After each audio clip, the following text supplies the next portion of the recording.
And greetings from my kitchen studio in San Francisco, and welcome to BRC and Friends, regular-ish 30-minute Google Hangout with me, Bruce Reyes-Chow, where I chat with friends and adventurers from around the interwebs. Today, I'm excited as a San Franciscan to welcome to the show Mark Murphy, one of the candidates for the San Francisco Board of Education. Welcome, Mark.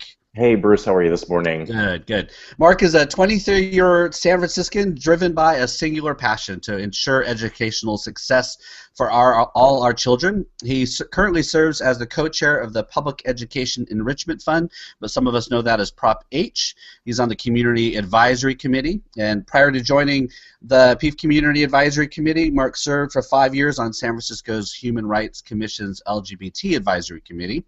2013, I served on the San Francisco Mayor and Superintendent appointed Our Children, Our Cities Stakeholder Engagement Committee. We have a lot of committees in San Francisco. Mark has tutored students through the Back on Track program, actively supports San Francisco's Aragon year-round elementary school, serves on the board of directors at the Alice B. Toklas LGBT Democratic Club, and is a member of the Harvey Milk LGBT and Noe Valley Democratic Clubs. Mark professionally is a communications consultant working for the past 20 years with both organizations large and small to improve their overall effectiveness and address complex consensus building. And now he is running for the San Francisco Board of Education. But before we jump in to talk with Mark, let's remind you, please take a moment to check out all the links below. There's a bunch of links down below with how you connect with Mark and me and the show. Tweet along with us. I'm at Reyes-Chow and Mark is MJMSF, and use the hashtag BRC and Friends. As usual, our time is broken into 3 segments. The first will be centered around the interest of my guest, which is going to be about the campaign. And then the second around a current event or an organization or some other things, which we'll talk about later. And then at the end, I always ask my random questions. All right. So let's get started. So, Mark, I grew up, I think I let you know kind of my background stuff. I grew up in Sacramento and was, I basically ran around the Capitol building for the first 15 years of my life. My mom worked there for 25 years. And I saw the best and the worst of politics, and my mother always told me, never run for office. And even when I thought about it a few years ago, she's like, don't do it. So tell me, what brought you to this point of deciding to put your name in to a very high-paying position, I might say. If you don't know, our Board of Education, I think it's $6,000 a year. It is $500 a month. $500 a month. Woo, man! You could mow lawns and get more than that. But what drew you to run for the Board of Education? It kind of goes back to the very first thing you said, Bruce, and it's about my singular passion for advocating for children and youth. I mean, my story goes back to growing up in Iowa and having an amazing public school education, and my parents and the way in which I was raised through my public school experience, and having been a San Franciscan for almost going on 24 years, my real goal and adventure and life's work will be, when I'm dead and gone, they will have said, Mark did all he could for our San Francisco public school children. That's what this is about. That's great. Thank you. Now, as I mentioned, I have 3 daughters, and they're all in public school here in San Francisco, and I'll ask you a little bit about that later. But we've been hearing about this Common Core thing. I think teachers have been talking about it. It's gotten out all the resources. There's not been a bad job at us as parents knowing that there is a Common Core thing that's happening, and in our school they're pretty good at back to school night at trying to explain some of the differences. But I know a lot of people are like, what is this whole Common Core thing? If you could give us parent walks in and says to you, Mark, what's Common Core and how will it impact my child, which is really the most important piece. What's your explanation of Common Core?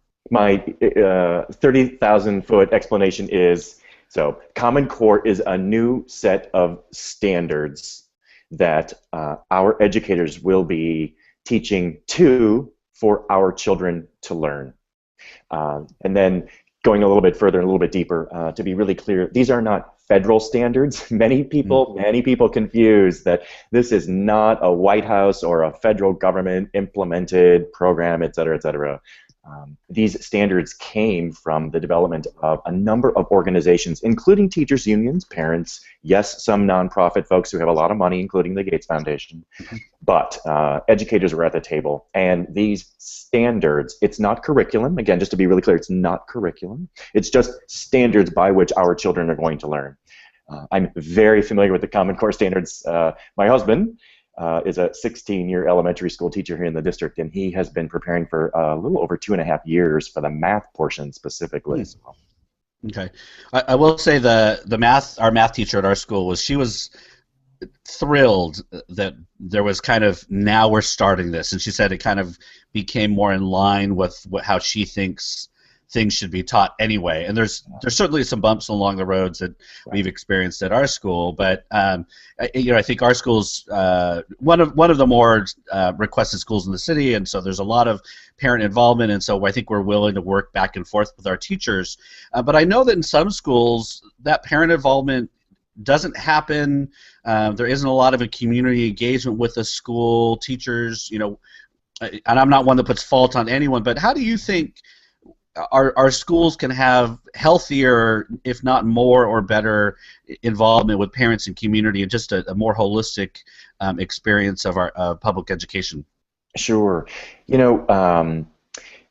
Involvement of community and parents is something that I have been talking a lot about on the campaign trail. Again, preparing to do this for this run for the past 18 months or so, you end up talking to a lot of people, thousands of them, and a number of parents feel pretty disengaged or not as engaged as they'd like to be, one, from the district, and two, less so from their physical school community, but some of them from there.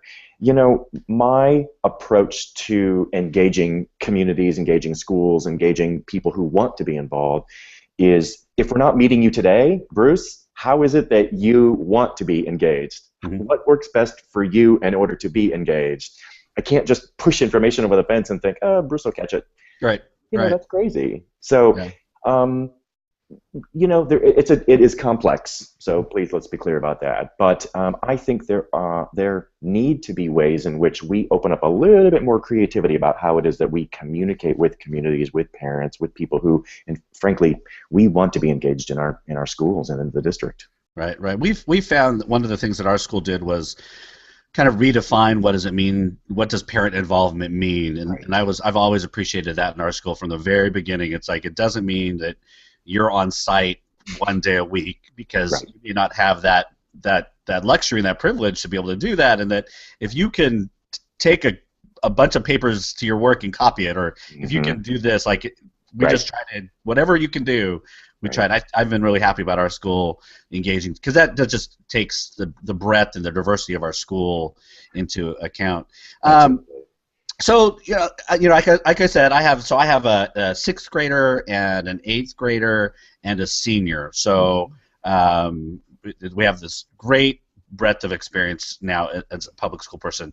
Yeah. I'm in this high school search, and I will admit that we are, I grew up a Democrat, liberal Democrat, very hard, strong public school supporter, Sacramento, California. You just went to the schools that were there, right? That's the old man in me is like, back in my day, we just went to the school that was there. Gray hair, I get it. Yeah, but high school here in San Francisco, the great thing we have is all these different options, but it's so stressful.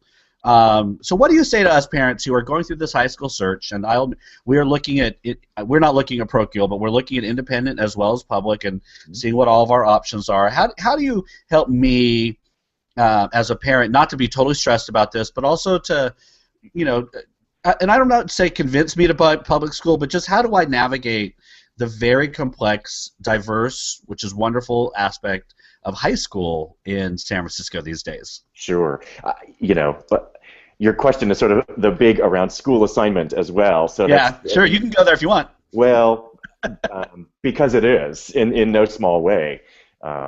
Specifically about high school for you. Yeah. I would come back to ask the question again. This is me clarifying. I would come back to ask the questions. What specifically is the terrifying pieces, and what's the you're right, because we have such a rich, diverse number of programs at our schools, from language to studies to academics to sports to you name it, and many different schools have different opportunities. What are the things? Let me ask. What are the questions I should ask myself as a parent? I mean, I'll tell you, we're looking at probably two independent schools that we think would be good for our kid, and then we're looking at probably Mission, which we're hearing great things about, which we'll tour in a few weeks, and then Balboa, and probably Lowell. And that's really because we live, and we've looked at CAT, we've looked at some other ones. But what are the questions I need to be asking myself as I'm looking at just maybe our public schools, but also as we're thinking about other options? What would you suggest for us? Things that I think are important are, and you already brought it up. One is, what kind of support sort of infrastructure is there at the school or in a school community? I mean, there are the four square walls, and then there are the teachers and the principal. But what else is going on from the school community itself, from community-based organizations? So what is enriching your child's complete experience? Would be something that I would be interested in as a parent. Two, I would like to know, what are ways in which that school specifically might be focusing on their students' success, possibly after they leave. I mean, again, not everyone's meant to go to a 4-year college or university after school either. Right. So are there other things that, are available for your child at that school that you're looking at? And then finally, I think, there are those things that are just the physical. Is it too far across town? Yeah. Can I make it on time for 4 years? And then there's just, I have to be honest, some of the physicality of what you had said earlier about the choice bringing complexity. There is some of that that weighs into the discussion. Yeah. Well, it is crazy. My oldest child is at School of the Arts, which I can say now she's a senior, and most people know where she is. But when she chose that school, I remember saying to my friends, I'm like, I still have my public school street cred. And they said, well, kinda, because SOTA you still have to audition in and all that kind of stuff. But it is very, very, very complex. So I appreciate that. And I've told people, one of the joys of being here is that, especially at the high school level, yes, it is true that we don't just all go to one school, and that would be in some ways easier, but that there are really, like, if you need a small kind of intimate setting, if you want a big social circle, there's all kinds of great stuff. Right. Which I think is one of our strengths and one of our struggles, as it's always been in diverse places. But now you've been very involved, obviously, with in your bio and things with LGBT issues, kind of just in advisory committees and in a variety of areas, but specifically around education and our schools. What kind of things do we need to think about as a school district, and what do you bring to that table in that conversation? You've been on multiple advisory committees and things, but around our LGBT community, students, teachers, parents, all of that. Talk a little bit about that for me. Sure. Bruce, we all start off with the word bullying, and we sort of start there. But the work that I spent in the 5 years that I spent on our LGBT advisory committee to San Francisco's Human Rights Commission, we looked at a number of issues, not just in addition to education, health and housing and migration and immigration and safety, and I can go on and on. But within our school district itself, we are so fortunate to have a 20-year student services team that's been providing both curriculum and programs addressing our LGBTQ questioning youth, because we have a lot of children who, sexuality comes at a certain point in time. So yes, my child goes to SOTA. You appreciate. Yes. It's not of all of the issues that aren't impacted there. That's certainly right.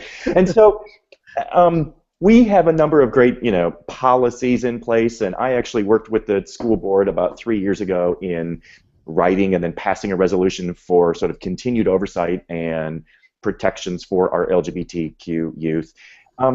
But we have to continue to be vigilant, not just with our students, because we passed a resolution and we all clap and we think it's a great thing, but we need to continue. We have a number of community-based organizations that we partner with, and we need to keep pulling them in to continue to have conversations with parents, with students, with faculty.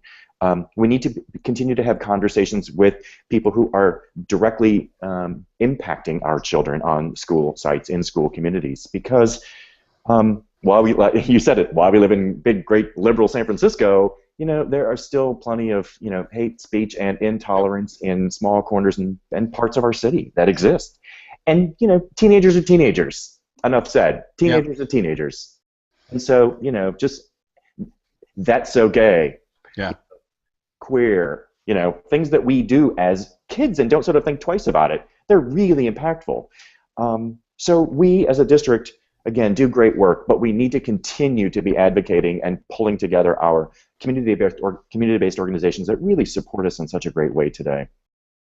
Yeah, I often tell people, San Francisco, we certainly have our problems in a lot of different areas, but for the most part, it is this bubble in which I choose to live. And I talk with some of my friends who have kids in other parts of the country, or even just go into the Central Valley where I grew up in Sacramento. I mean, it's just such a different world around how kids see the world. I just remember, my oldest daughter coming home one day and just kind of talking about so-and-so with two moms, but they're not together anymore, and so now she has three moms and a dad. And it was not. It was just kind of like, this is like you would talk about any family that was going through crisis and all that kind of stuff.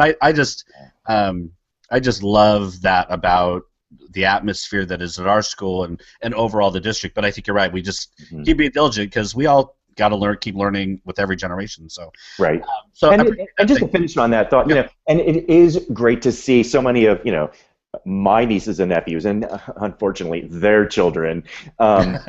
It is so amazing to see how so many of the issues that we all were impacted by, and frankly, my coming out years ago, was stressful and was a really big deal, and is less so for them today, which is great. But we have had a lot of great strides, and I've seen on your Twitter feeds and such about marriage equality and so many strides that we've all made. But there are a number of issues around our transgender children, and there are a number of issues around bisexuality, which is kind of a third rail for many people that don't understand it. That we just need to continue talking about those things with and for our children, because it's all good. Yeah, no, I think that's right. I think when you start getting into the transgender and bisexual stuff, for those that are just trying to get used to same sex, I mean, it's just like, whoa, slow it down. We're like, yeah, but you know what? These are kids that are here. I mean, so yes, we get why it's just like feels so much, but we got to do it. So appreciate that. So as I mentioned before, I grew up in a very political family, worked on campaigns all the time, I know that the campaign trail, and granted, this Board of Education, you're not running for president, but it's still this microcosm of your world under a microscope, all of that. How do you keep balance and harmony in your life? I mean, I think that I want to know, if I'm going to vote for somebody, no matter what the office is that they're modeling health. Right. I do want you to work hard and all those kind of things, but I also want to know that this doesn't come at a detrimental sacrifice to the rest of your life. It's going to be a sacrifice, but not at one that really does kind of suck the soul and life out of you. How do you keep balance and harmony, physically, spiritually, emotionally, all that? I love the question. So let's just start there. And I have said from the very beginning that I mentioned the gray hair before. With a little bit of age comes some experience and a little bit of wisdom, I like to think. And, I have lived a few lives for another radio conversation at another time. So with that comes a little bit of wisdom about, there are only 24 hours in a day, and you need to sleep during some portion of those, and you need to eat during some portion of those, and you need to pay attention and listen to what's going on. So, I am happily married of 19 years with my husband, and we have an amazing relationship and a beautiful thing. While this campaign has not been hard on us per se, it has taken from us time, but we recognize that this is the thing you have to do. And then we were just talking about it last night. And so, yeah, being a school board member takes 20 plus some odd hours of your life and your time, of which I also have a day job, and of which I also have a relationship, of which I also have other things. But again, to your point about ensuring that I'm taking care of myself, I feel really good in the way that I've approached this whole campaign in general, that you do what you can. There's always more that can be done, another email, another phone call, another something. but you recognize this is about a long road, and you'll get there, and it's not about who gets there fastest or quickest. So, yeah, I really appreciate the question. Good. Well, and and I will tell this to everybody, all the candidates, that's having seen behind the scenes on a bunch of campaigns and politicians, it's like when they don't take care of themselves, it eventually gets to the front. Like it eventually gets there. And but anyway, so obviously it sounds like you are doing that. All right, let's shift a little bit. Sure. So as I do with this show, all of us come on with one passion right now or one thing we're doing, and but I really believe that one of the things that we can do better as a community and a society is to see us as multidimensional, and that we have different interests and different kinds of things. I've had previous guests who talked about immigration and sanctuary movement, and then our second segment was about zombies. So we've done the gamut of things. So I want to shift a little bit and talk about some of the other things that you're interested in and things that you are involved with and passionate about. And one of them is a local organization about the Positive Resource Center. If you could tell us a little bit about that organization and how you're connected to it. Sure. So probably this is 1920, almost 20 years ago. Friends came to me and said, listen, there's a local nonprofit agency that is doing great work for people with HIV and AIDS, and you need to learn about it and think about becoming involved. And that at the time was called AIDS Benefits Counselors. Short story, fast forward, it merges with another organization called Positive Resources, and today is now called Positive Resource Center. It just celebrated their 30th anniversary here in San Francisco. Positive Resource Center provides and it's the only agency in the country that does this. They provide both benefits counseling, so people back in the day who needed to leave the workforce and transition to public benefits because of their HIV and AIDS, often didn't know how to do that. So then later on, people transitioning because they were getting healthy from public benefits back to private benefits because people were going back to work. So Positive Resource Center employs a number of attorneys who counsel and guide and sit in administrative hearings with their clients in order to help with that transition. So financial stability is provided to people with HIV and AIDS and life-threatening illnesses. And then the second side of the work that they do is providing job training skills and job placement as well for people, again, with HIV and AIDS. And we all have certain nonprofit organizations that mean the world to us, and Positive Resource Center it is so close to my heart, having been around it now for going on 20 years, and to see the changes that it has made in people's lives physically, from being financially able to stay in their homes, to eat, to live, to get a job. They're an amazing place. PositiveResourceCenter.org. Great. They have anything big things coming up that and part of what I do is I include all this on the recap and try to spread the word about these organizations. But is there anything big coming up with them that? No, they just actually had their sort of annual. They just had their big. Okay, we just missed it. That's right. We'll still spread the word. So. Are there any random things about you that, again, that you're willing to share that's going to be broadcast? But are there any random, what's a thing that we would never guess about you, like a passion, I don't know, what's something that I don't know if it's there are a couple things, but one is I'm a huge sportsaholic. I'm a huge college sports fan. Oh, okay. Women's sports in particular and men's. So I grew up myself very athletic and was accomplished in a few areas, but I am a huge sportsaholic, again, specifically college sports, and give me a women's sport and I'll talk about it. All right, so so my family, we're going to Canada next summer to watch the Women's World Cup. Great. I have two girls that are huge soccer, we're traveling, it's crazy, but I love it. I mean, it's so much fun. So what's your college team? Which team do you like? Well, we all have allegiances that sort of, span a couple places. Right.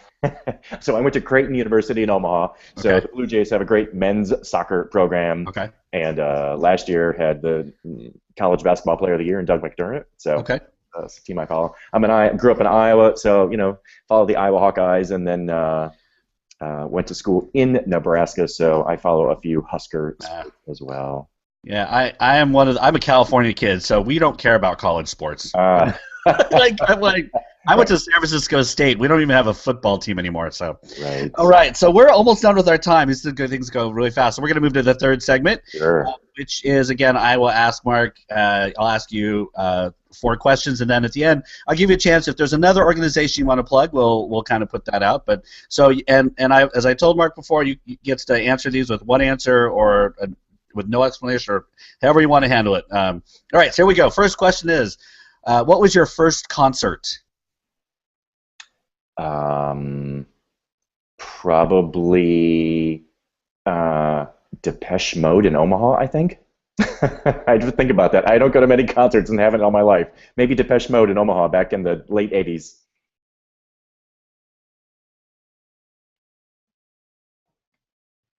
Bruce, I think we just lost our connection.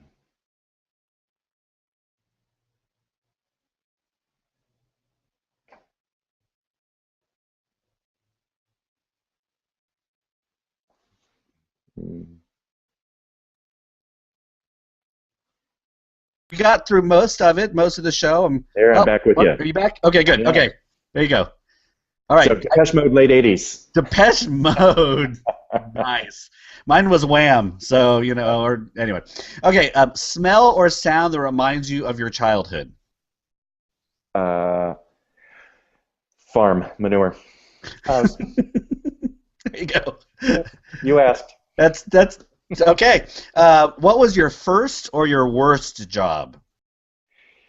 First job, 14 years old, picking up trash underneath the high school bleachers Saturday morning with Kevin Carpenter, the day after the football games. Oh, that must be awful. That's not also your worst job.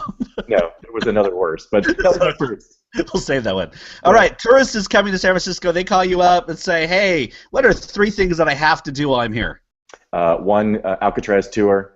Yes. With the headphones. Yes. 2, go up to Twin Peaks. Yes. And 3, walk. Just walk. Oh, it's good. Those 2 are on mine too. I love the Alcatraz night tour. I just tell people do it at night with the headphones. And it took me 14 years living here before I went. So cool. Some people. Okay, so pay it forward a little bit. Yeah. One more organization that you think more people should know about. Right. So back again from my Pleasant Valley, Iowa high school, a young woman a couple of years ago started an organization called the Spartan Sparkles. You can find them online, the Spartan Sparkles, the Sparkle Effect. And she has a brother who was developmentally challenged, and she is and was a cheerleader at the time. And the short story is she started a cheer team of developmentally disabled students, her high school students, and that organization has grown to, it's amazing. The organization has grown now to over 130 cheer and dance teams at middle, high school, and colleges across the United States of America. Oprah has given them attention. The woman who started the organization now is a junior, I think, at Whitman College up in Washington. Mm-hmm. And it's an amazing organization that she started just, on a whim. And now is 130 cheer squads around the United States of America, and they have an amazing nonprofit organization as well. Yeah, that's great. That is great. I'll make sure I include that on the recap. Okay, so we're done now. I just want to say to folks who've been watching, and we'll watch it afterwards. Thanks for tuning in to this episode of BRC and Friends. Thanks again to Mark Murphy for hanging out today. Thanks, Mark, for being here. That's super great, Bruce. Yep. Be sure to check out the episode recap on Reyes-Chow.com, where I'll include all the links mentioned during today's episode. Also, please take a moment to subscribe to my YouTube channel, which is going to pop up right there, and I'll also include some links from Mark. You can make sure you get in touch with him before Election Day in a little less than a month. Until next time on BRC and Friends, please keep talking, because there are certainly times when silence is not an option. We'll see you next time.